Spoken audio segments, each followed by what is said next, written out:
everyone, so good afternoon and hope everyone's well and having a very good day.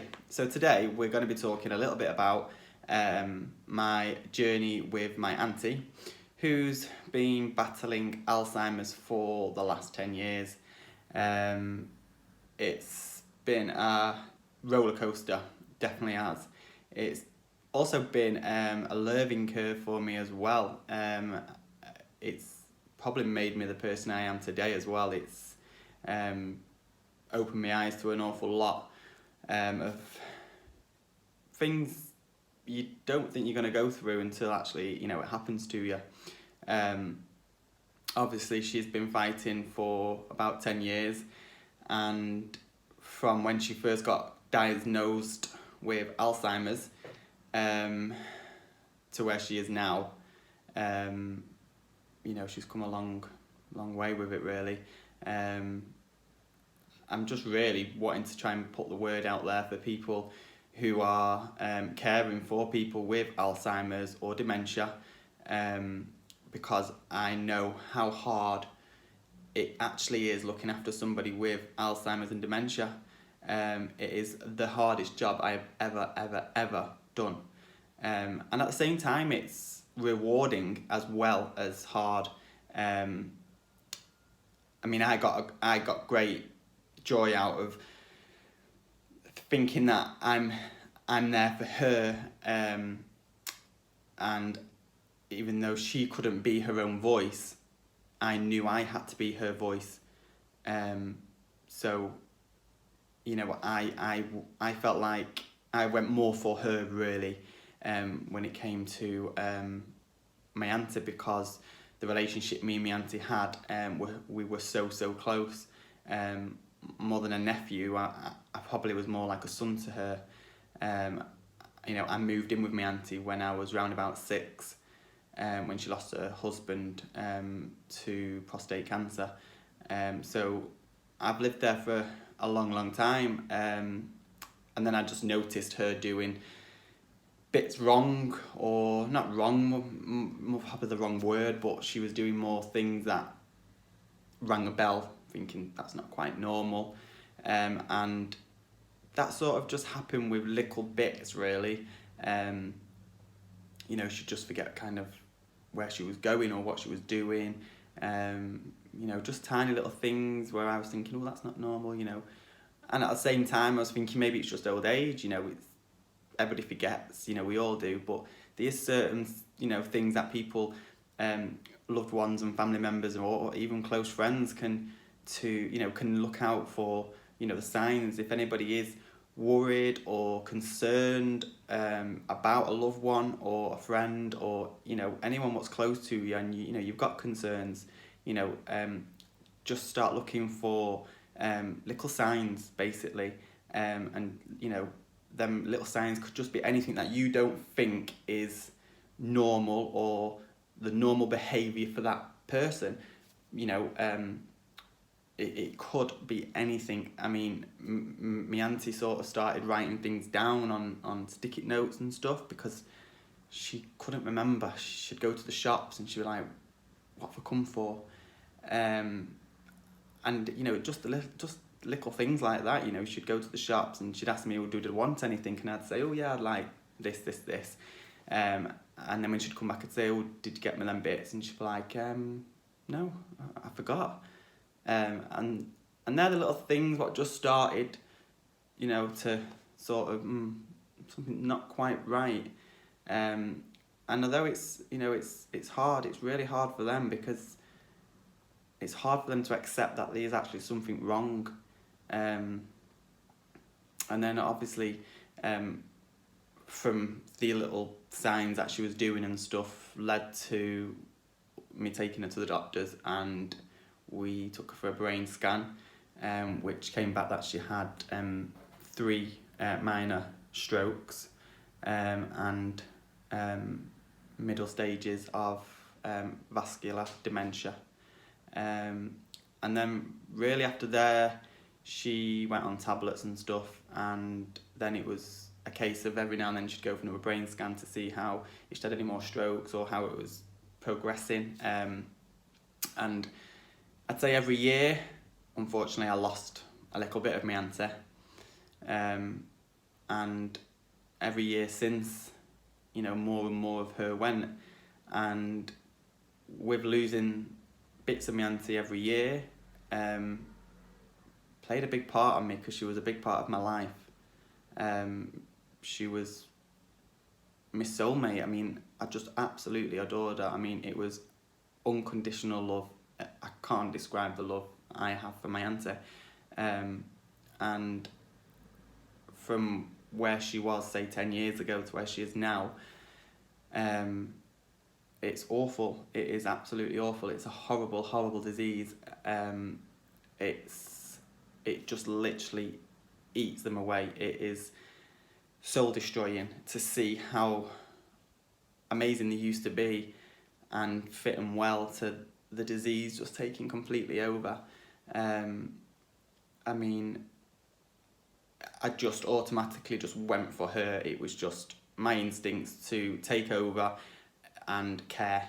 That was all I wanted to do, was just care for her and make sure that I could make it as comfortable and easy as possible as life could be for her. And that was for 5-6 years.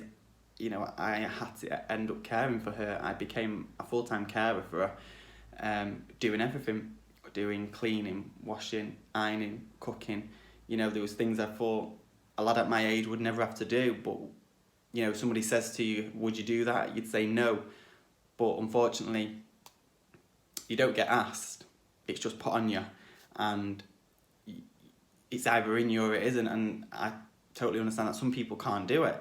And when you're in that situation and it's a loved one, to me, I just went all for her, and I'd do anything for her.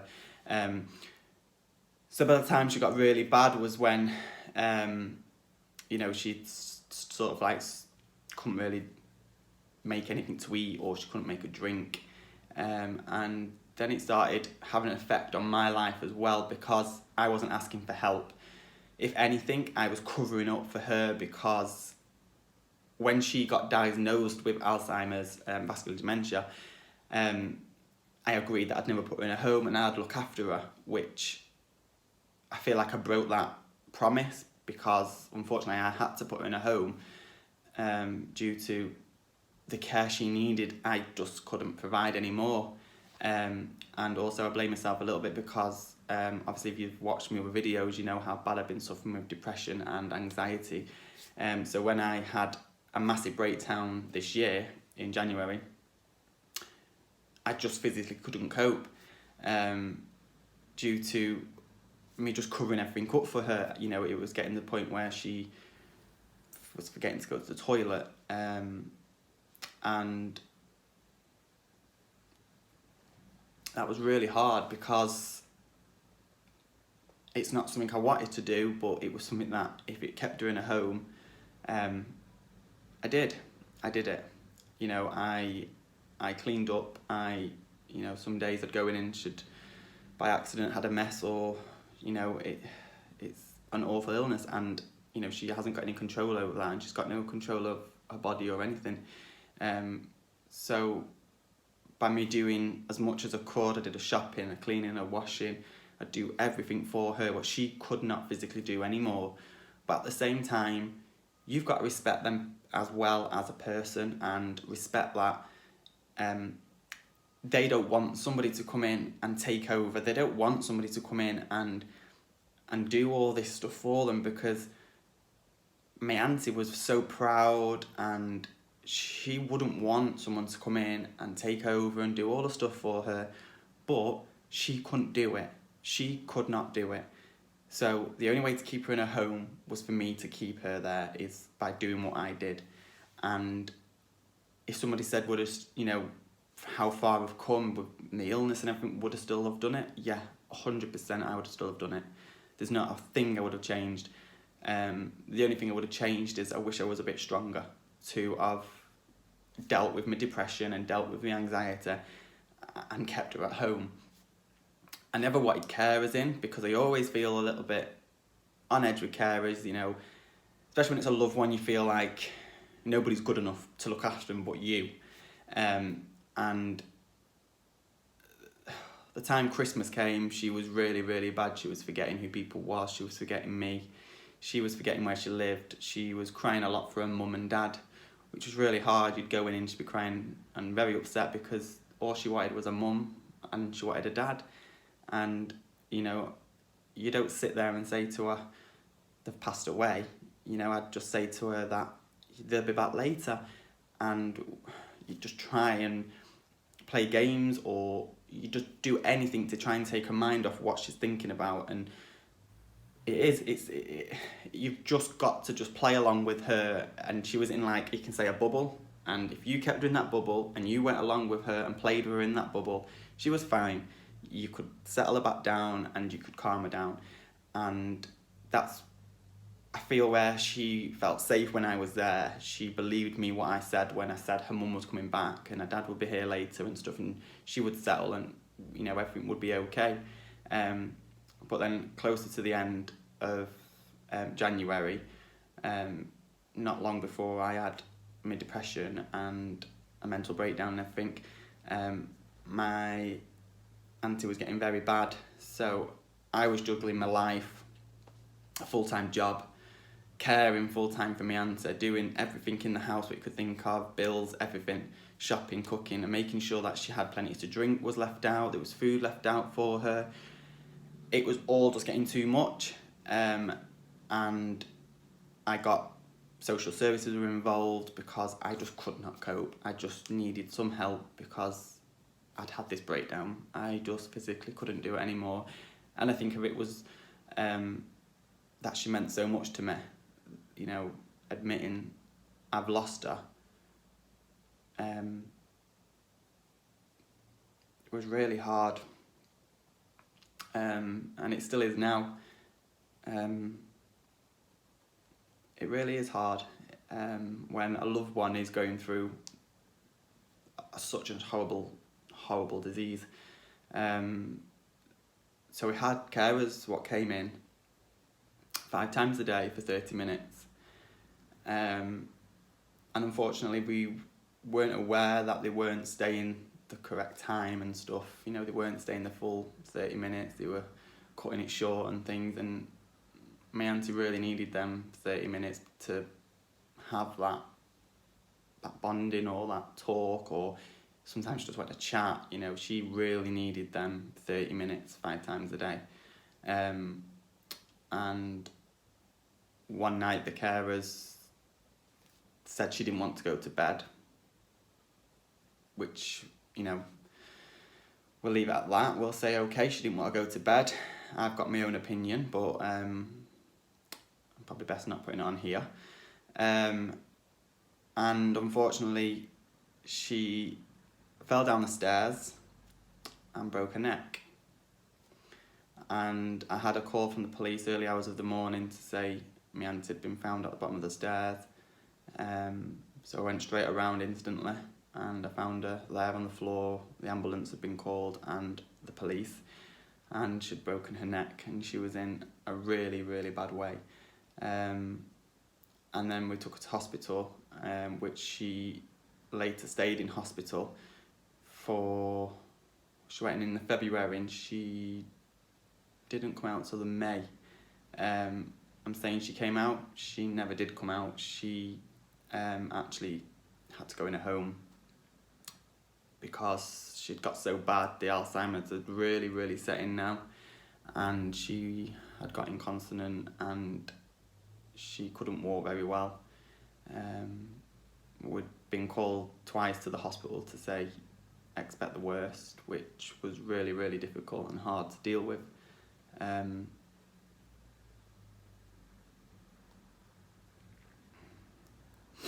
Because thinking of losing her would kill me. It's gonna absolutely destroy me when she means so much to me. Do I blame the carers? That's something I don't feel like I should say on here, but sometimes I blame myself. Like, if I hadn't got ill and I looked after her a bit more, who knows. I do know this, that she couldn't stay in her house no longer because of the care she needed and the care that I couldn't provide. I'm not trained, even though my heart's in the right place. I gave her all my love, I gave her all my support, I gave her everything I possibly could give to her. But it just wasn't enough. And then she's been put into a home now where we're just basically taking each day as it comes.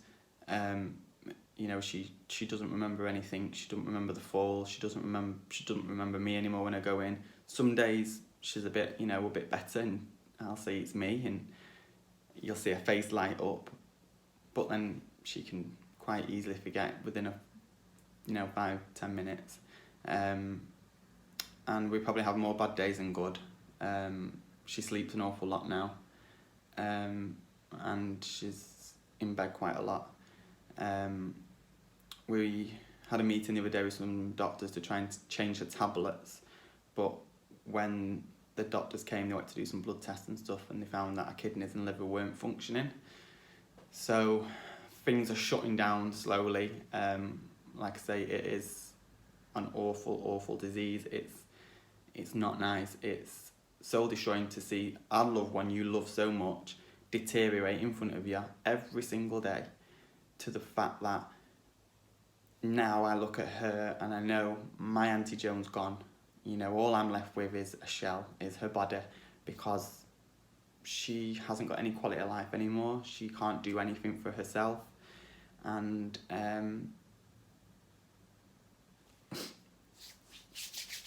it's soul destroying to lose someone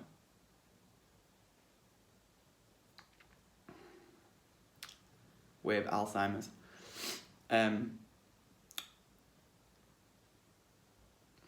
So basically, I just feel that the awareness of Alzheimer's isn't out there enough. I feel like people don't get enough help with Alzheimer's or dementia.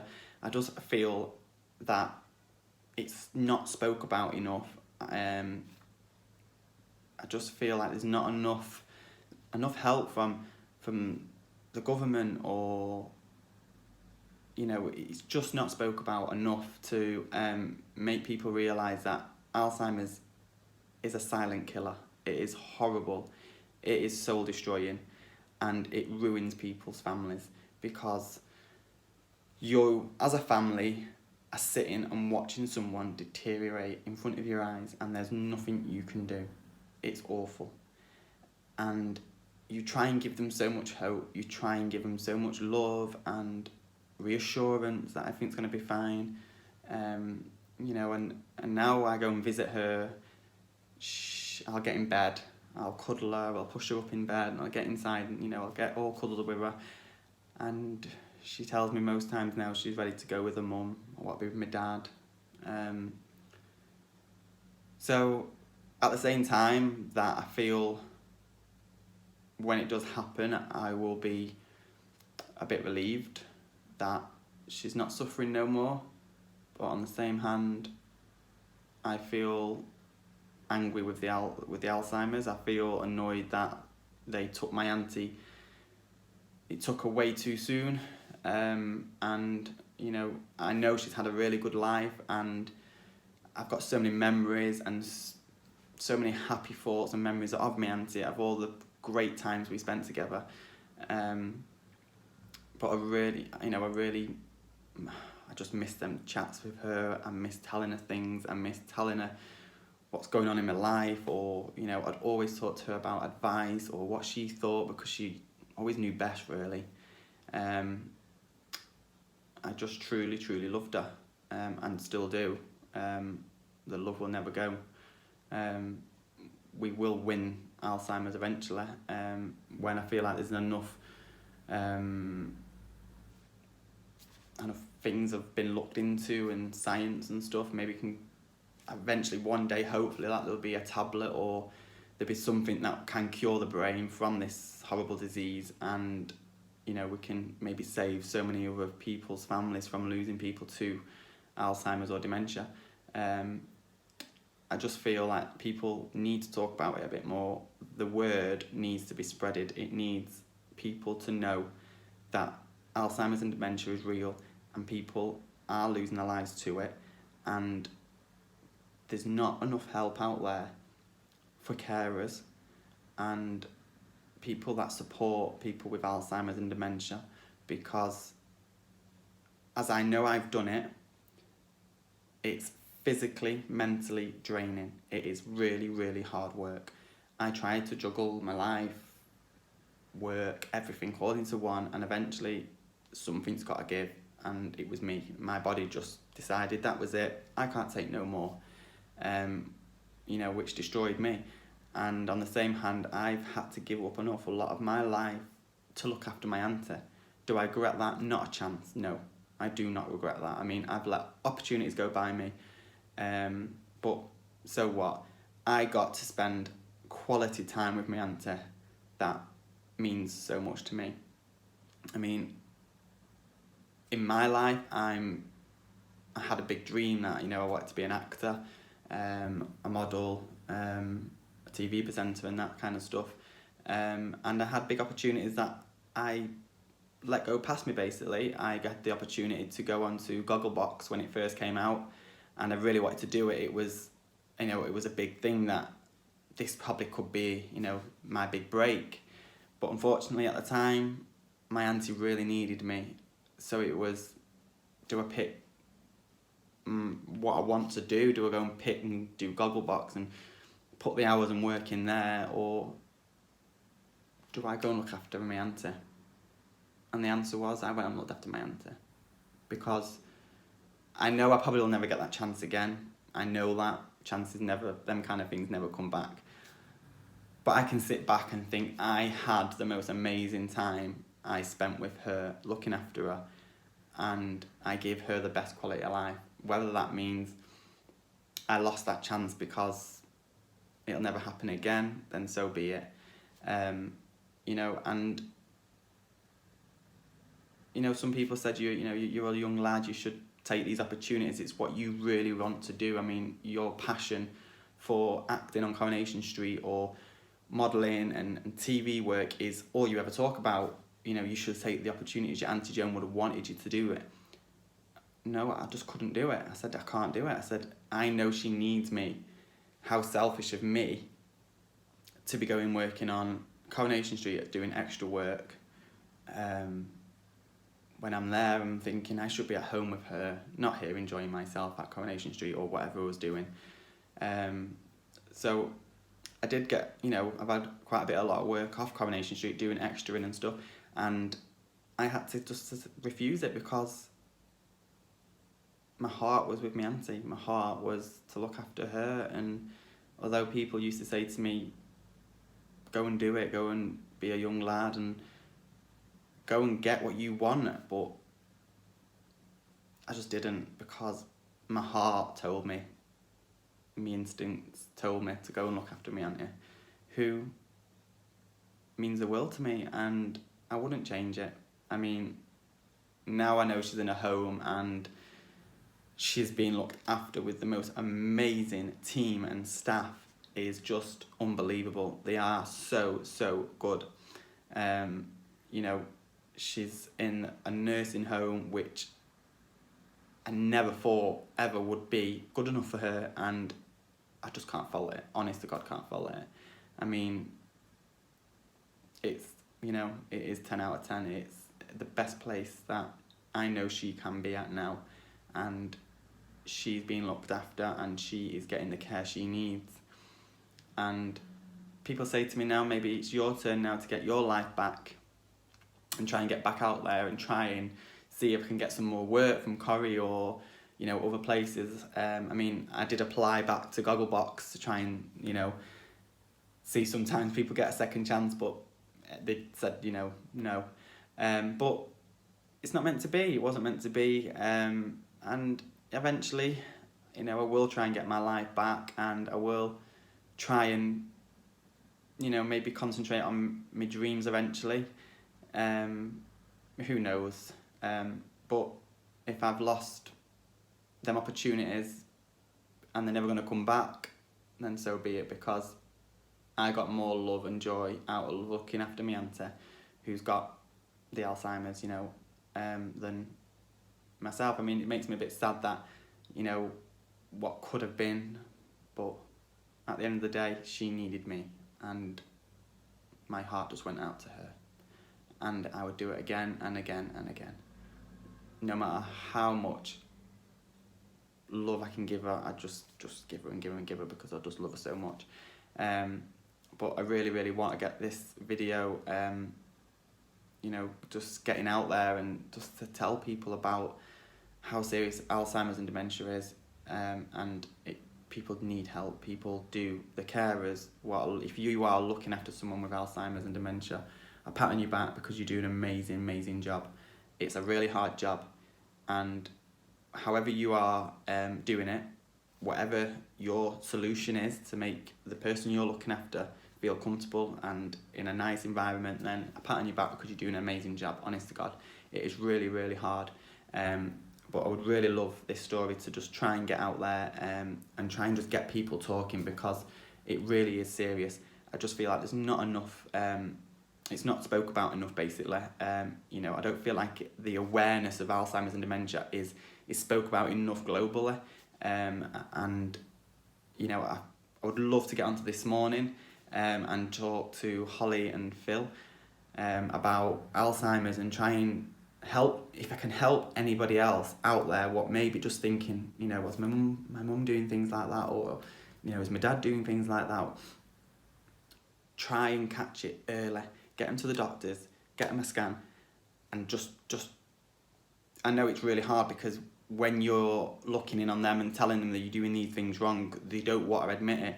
So it is really, really difficult. It is a bit of a fight, basically, to try and get them to the doctors to get the scan. And I mean, I don't even know how I did it with my auntie. It was more or less, I think I rang the doctors and I said, these are the symptoms, what I'm, telling him about. And it was him what more or less got the hospital and then the letter and stuff. And then we took her for the scan. I went with her. So maybe you could ring the doctors for a loved one or a family member or a friend if you've got concerns. I know they probably won't give you any information because of data protection and stuff, but on the same hand, if you just mentioned it to the reception, maybe they could mention it to the doctor, or even if it's a friend, speak to the other family. If you're concerned that they're doing just certain things that it's just not quite them. Just sometimes people need people, and it's nice to be nice, and it's just nice to try and help others. And just to get this on this morning, to talk to people and get people aware that people are suffering, and I feel like carers aren't getting enough credit for what they're doing. And I just feel like people who are looking after people on a daily basis, it's just so hard.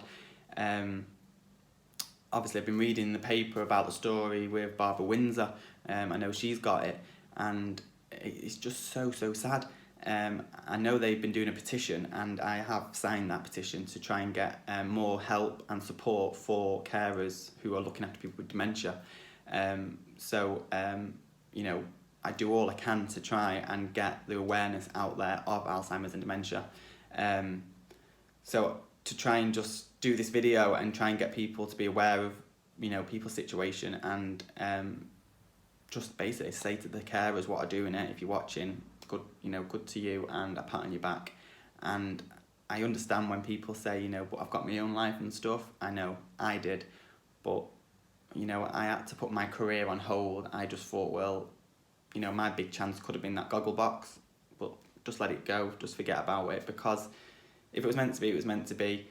And I just feel like by letting it go, I could just focus all my love and my attention on my Auntie Joan, who needed me full time, who needed my attention.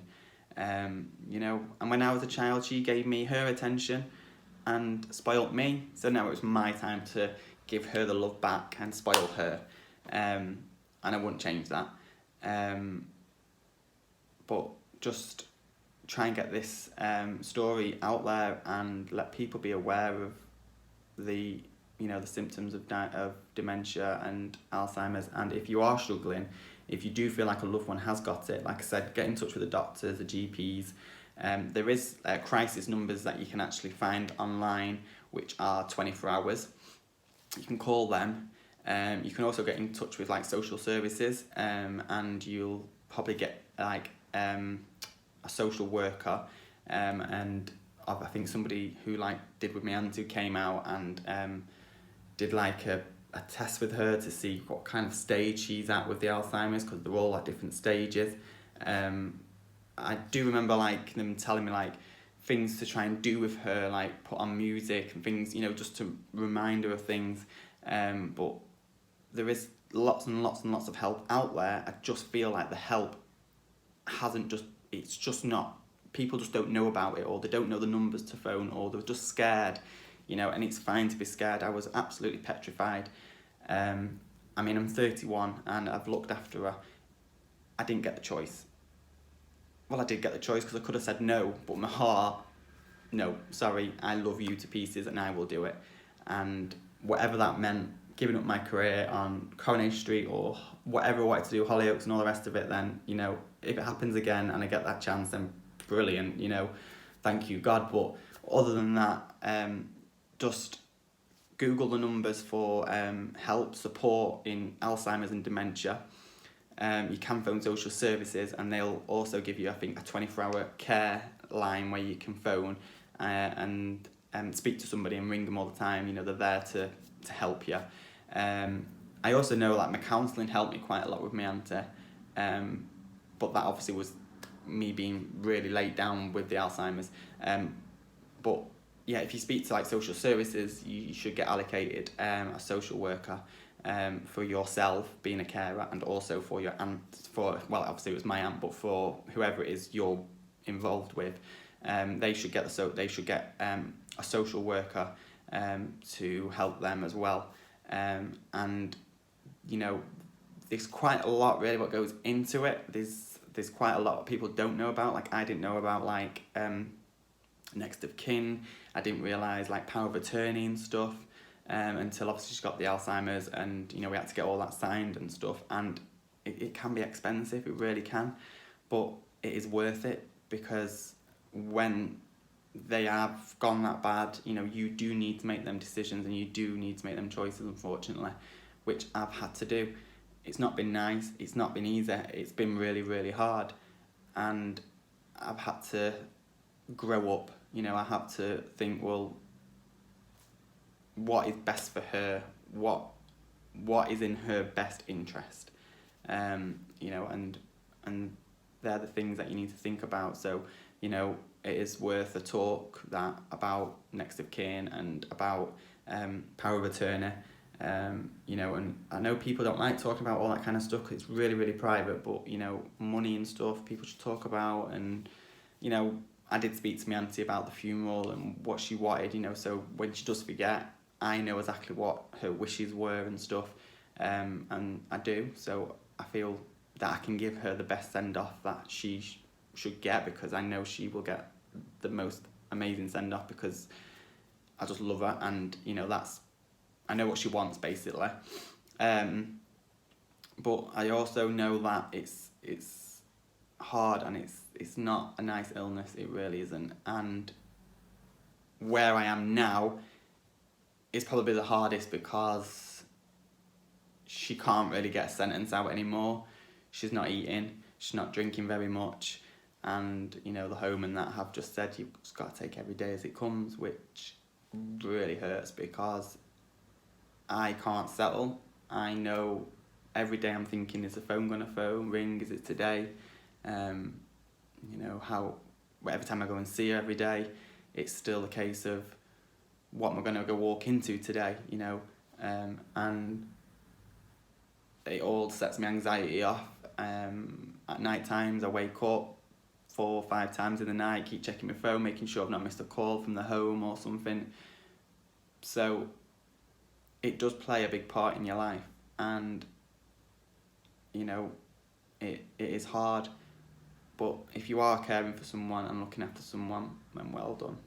It is a real, real hard job. I'm proud.